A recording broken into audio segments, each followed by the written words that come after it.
Happy Friday, chikahan mga kapuso! Beauty with a heart, si primetime queen Marian Rivera na naglaan ng oras at nagbigay ng donasyon para makatulong sa mga nasalanta ng bagyo, katuwang ang GMA Kapuso Foundation. Kasama niya rin ang ilang kapwa nasa listahan ng Elegant Filipinas at ilang sparkle artists. Makichika kay Nelson Canlas. A little help goes a long way. Yan ang paniniwala ni Marian Rivera na hindi lang basta nag-donate ng bigas para sa mga kababayan natin na nasalanta ng mga nagdaang bagyo kamakailan. Bukod sa kanyang donasyon, naglaan din ng oras si Kapuso Primetime Queen para tumulong magbalot ng relief goods sa warehouse ng GMA Kapuso Foundation.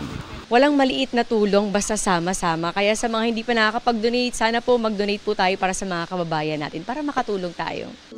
Isa si Marian sa mga pinarangalan kamakailan bilang isa sa Ting Ting's list, The Elegant Filipinas 2025. Kasama niya rin sina Department of Justice Undersecretary Attorney Margarita Gutierrez at GMA Network Senior Vice President Attorney Annette Gozon Valdez.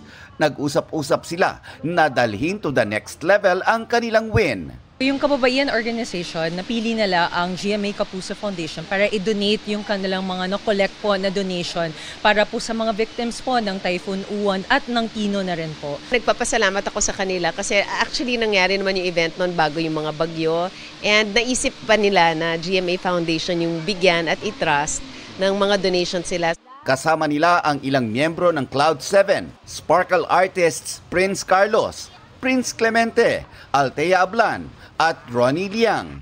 I think this is the least na we can do na sobrang layo natin sa kanila. Yun lang yung magagawa natin paraan para makatulong. Nelson Canlas, updated sa Showbiz Happenings.